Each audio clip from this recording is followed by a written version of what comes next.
Hi, and welcome to The Curling Show, the listener-supported podcast that brings you interviews with the sport's top athletes and the people who shape the game. I'm Dean Gemmel, and in this edition, we talk to a guy who will be playing in the Tim Hortons Brier for the very first time. The skip of the 2009 Saskatchewan men's curling champions, Joel Jordison. Welcome to The Curling Show.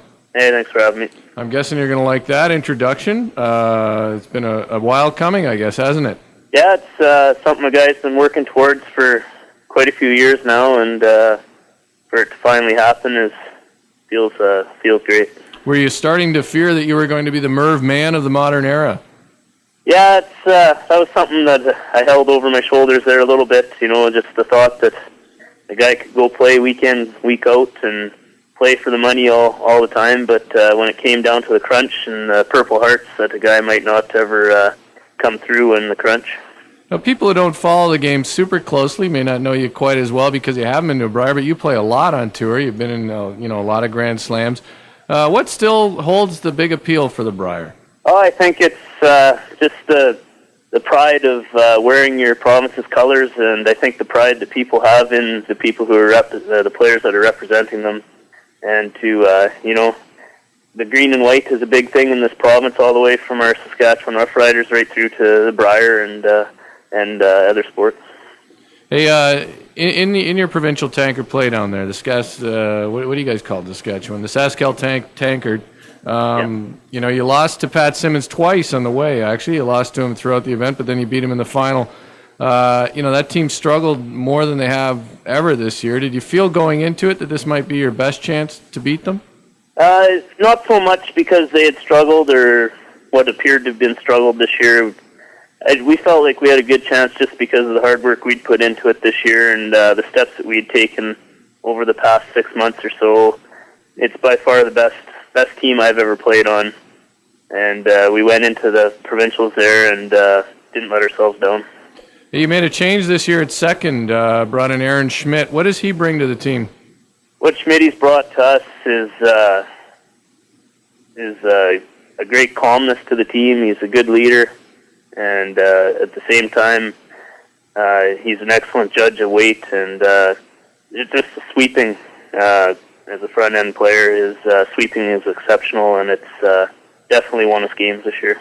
So you really put that much stock in sweeping. I think a lot of people don't follow the game or don't play the game at your level, may not realize how important sweeping is and being physically strong and knowing when to sweep, right?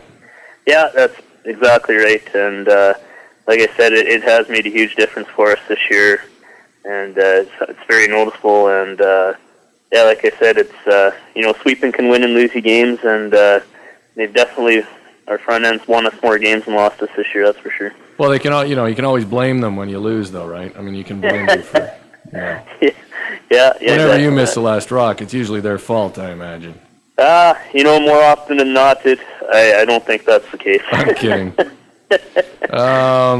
Hey, you lost in the quarterfinals of the first Capital One Grand Slam event of the season, the Masters of Curling. For a lot of curling fans, that was the first time they've seen you on national television. You played Brad Gushu. You didn't look especially comfortable in that game, especially, you're a team that has played Brad and played other top teams, but you didn't look especially comfortable on the ice that day. Just a bad day, or did you take something away from that loss in that event?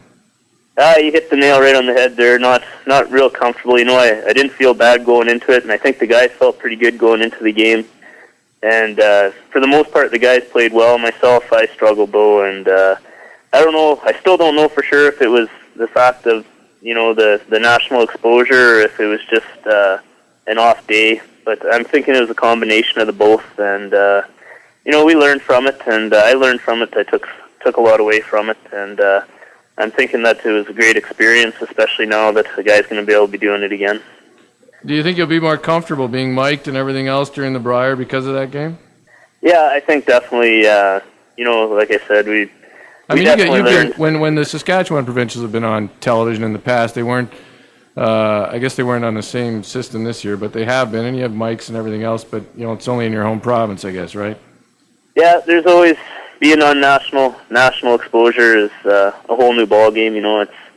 But at the same time, the actual physical part of wearing a mic and just thinking about what you're saying, watching your language a little more closely, and all that stuff.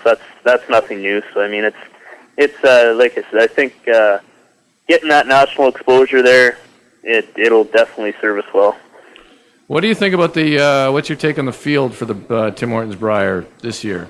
A lot of very strong names coming through, from coast to coast there. It's a lot of the guys that we've been playing against for the last few years, and a lot of familiar faces, that's for sure.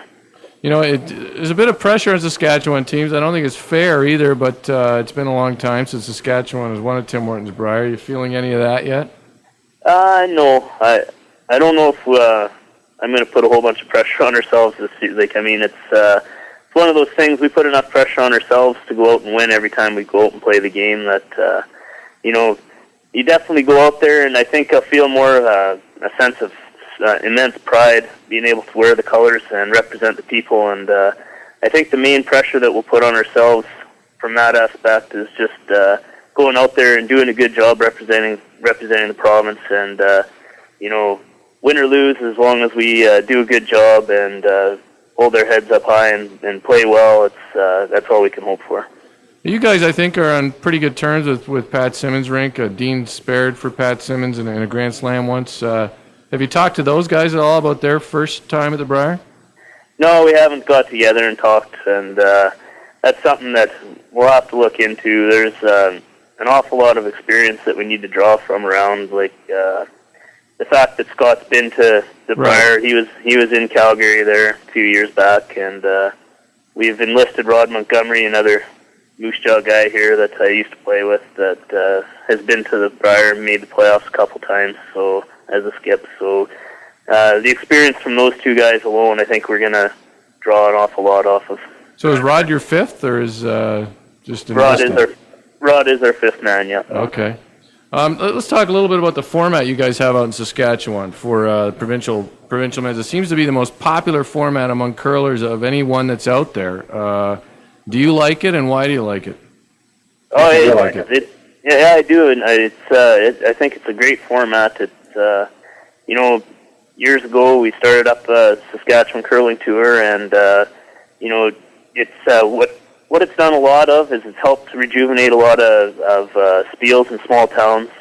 It's gotten guys playing a little more often than maybe they would have now that they're not having to go out for 4-day weekends on the World Curling Tour. They can go play 2 weekend spiels kind of thing, and still get lots of playing in and play towards earning spots in the provincial playoffs, as well as WCT earns 3 spots as well. So it's a good combination of players, and we've held on to the traditional format as well, just through the playdown system.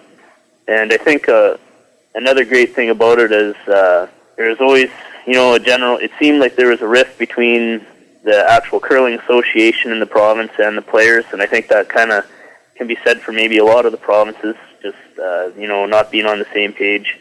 And what this has done is really brought our Saskatchewan Curling Association and the players together, and we work together really well, and everybody's open and looking towards building the sport in the province together, and it's made for a great relationship that way too. Yeah, I mean, with all the grumbling you hear from every other play down anywhere, provincials down here in the U.S., your system seems to be the one that has the most universal admiration among the players and I think the governing body. It's a 16-team triple at the provincials, though, right? Which I think is a great way to go.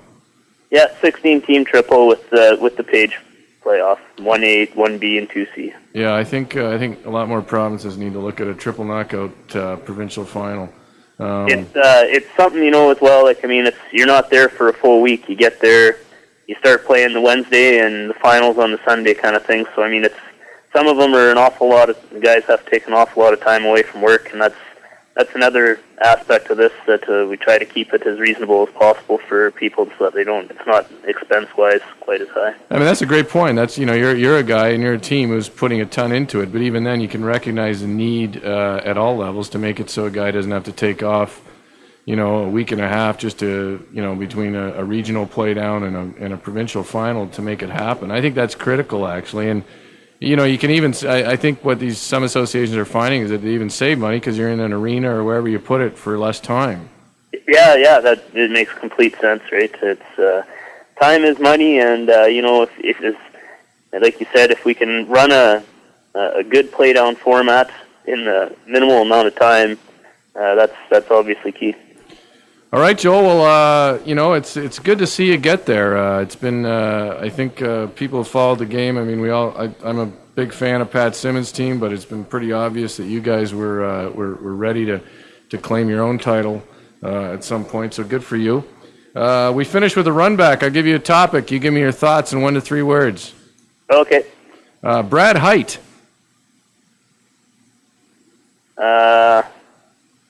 It's tough. I think that's what I gotta say for Brad. Just No, all around great guy. Really? I don't know Brad at all, but he seems like and I'd love to have him on the show sometime because on the ice, when I watch him, I've never met him, but he seems like the grumpiest curler I've ever seen on the ice. I had the opportunity to play with him for a season, and I don't know. I don't know if I've ever had as much fun on and off the ice as when I played with him. Well, there you go. See, we learn things on the curling show. I hope people know that because I'm sure if other people are like me, they watch and think, boy, this guy looks grumpy, but you enjoy playing with him. Yeah, no, he's a great guy to be around. The glasses of Scott Bitts. Focusing tool. There you go. He's got fashion forward eyewear. Good. How about chiropractors in Saskatchewan curling? Never been to one. You've never been to one? You curl with one. Scott's a chiropractor, right? You just beat one in Pat Simmons. I think they have the all chiropractic team. They could win the Canadian Chiropractic Championship. Yeah, no doubt. The women you'd choose for a mixed team. Any women in the world? Oof. I never play mixed. No, he's gonna take a pass on that one. You could go with like Annette Norberg or somebody too. I mean, I seriously just never play. So. Yeah. I mean, it's probably wise. Do you married? I don't even know if you're married. Tried once. 0 for 1 so far. A veteran of one campaign, are you? Yeah. All right. Well, you don't want to get into mixed curling then. Glenn Despond.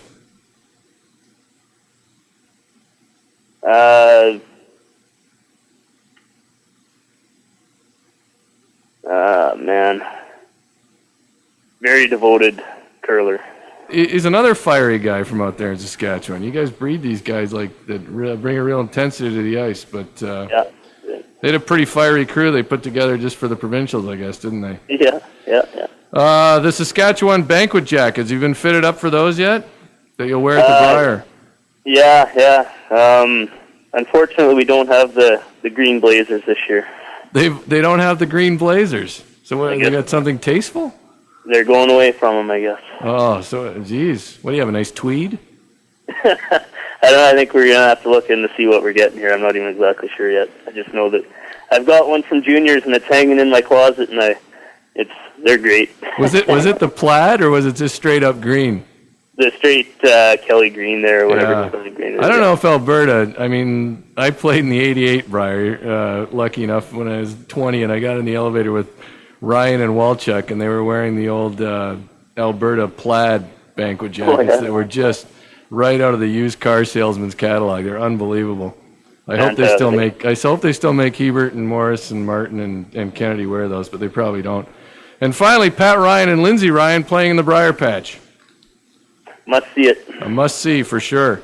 Hey, I give everybody a chance at the end of the show, Joel, to name their sponsors. So let me know who's behind you, because at the Brier they're just going to do that quick scroll. Yeah, we have to thank the Carpet Superstores out of Regina, Milligan Biotech. We have Tony Romas, York Auto Supply, Moose Jaw, O&T Farms, and that's about it for now. So what do they have? And we'd like to thank SaskTel as well for their provincial support. Yeah, SaskTel is a great sponsor of curling in your province, aren't they? Yes, they are. Yeah. And what do they do at O&T Farms? It's a poultry farm. All right. Well, when I'm in Saskatchewan, I'll know where to go for my poultry. There you go. All right, Joel. Hey, thanks for your time. Good luck at the Tim Hortons Brier in Calgary. I think you guys are going to be a threat all week, and I hope you can go deep. Okay. Well, thank you very much. That's Joel Jordison on The Curling Show. Thanks for listening. Here's something that goes well with the Season of Champions: a healthy serving of Toronto's black pudding. Salt flat screaming, chin beaming, no two grains of sand are alike.